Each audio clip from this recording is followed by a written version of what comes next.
കോഴിക്കോട് പാളയം കമ്മത്ത് ലൈനിലെ ജ്വല്ലറികളിൽ നിന്നും സ്വർണ്ണാഭരണങ്ങൾ മോഷ്ടിച്ച സംഭവത്തിൽ പ്രതിയെ പിടികൂടാനാകാതെ പോലീസ്. പ്രത്യേക അന്വേഷണ സംഘത്തിനോ ക്രൈംബ്രാഞ്ചിനോ കേസ് കൈമാറണമെന്നാണ് സ്വർണ്ണ വ്യാപാരികളുടെ ആവശ്യം. 1 കോടി രൂപയിലധികം വിലമതിക്കുന്ന സ്വർണ്ണാഭരണങ്ങളുമായാണ് യുവാവ് കടന്നുകളഞ്ഞത്.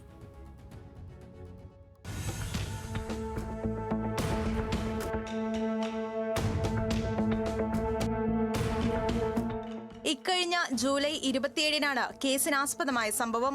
തന്റെ കടയിലെത്തിയ ഉപഭോക്താക്കൾക്ക് മാലയുടെ മോഡൽ കാണിക്കാനെന്ന വ്യാജേനയാണ് സഫർ നാസിൻ എന്ന യുവാവ് കമ്മത്ത് ലൈനിലെ 11 കടകളിൽ നിന്നും സ്വർണ്ണാഭരണങ്ങൾ വാങ്ങിയത്. കച്ചവടക്കാർ തമ്മിൽ സ്വർണം അങ്ങോട്ടും ഇങ്ങോട്ടും വിശ്വാസത്തിന്റെ പുറത്ത് കൊടുത്തയക്കാറുണ്ട്. അതുകൊണ്ട് തന്നെ വ്യാപാരികൾക്ക് യാതൊരു സംശയവും തോന്നിയില്ല.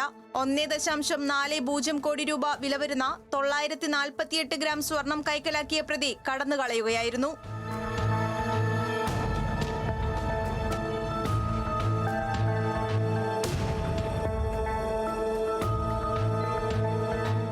പറമ്പിൽ ബസാർ സ്വദേശിയായ സഫർ നാസിൽ ആസൂത്രിതമായി നടത്തിയ കവർച്ചയാണിതെന്ന് പോലീസിന് വ്യക്തമായിരുന്നു. മോഷണം നടന്ന് 1 മാസത്തോളമായിട്ടും പ്രതിയെ പിടികൂടാൻ ടൗൺ പോലീസിന് കഴിഞ്ഞിട്ടില്ല. സ്വർണം തിരിച്ചു കിട്ടാത്തതോടെ വലിയ ആശങ്കയിലാണ് വ്യാപാരികൾ. പ്രത്യേക അന്വേഷണ സംഘത്തിനോ ക്രൈംബ്രാഞ്ചിനോ കേസ് കൈമാറണമെന്ന് സ്വർണ്ണ വ്യാപാരികൾ ആവശ്യപ്പെടുന്നു.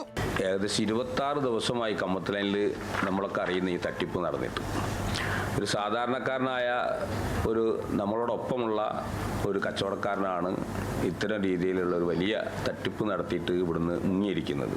പോലീസിൻ്റെ ഭാഗത്തുനിന്ന് ഇതിലൊരു അനാസ്ഥയുണ്ടോ എന്ന് ഞങ്ങൾ സംശയിക്കുകയാണ്.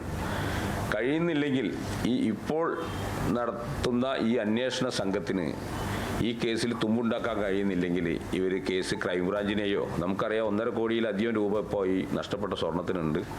അതുകൊണ്ട് തന്നെ ഈ കേസ് ക്രൈംബ്രാഞ്ചോ അല്ലെങ്കിൽ മറ്റ് ഉന്നത പോലീസ് സംഘമോ ഈ കേസ് അന്വേഷിക്കണം എന്നുകൂടെ നമ്മൾ ആവശ്യപ്പെടുകയാണ്. പ്രതിക്കായി അന്വേഷണം ഊർജിതമാക്കിയിട്ടുണ്ടെന്നാണ് പോലീസ് വ്യക്തമാക്കുന്നത്. അന്വേഷണത്തിന്റെ ആദ്യഘട്ടത്തിൽ പ്രതിയുടെ ലൊക്കേഷൻ കുന്നമംഗലം കാണിച്ചു. തുടർന്ന് അത് വയനാടായി. എന്നാൽ പിന്നീട് ഇയാൾ എവിടെയാണെന്നത് സംബന്ധിച്ച് ഒരു വിവരവും പോലീസിന് ലഭിച്ചിട്ടില്ല. ന്യൂസ് മലയാളം, കോഴിക്കോട്.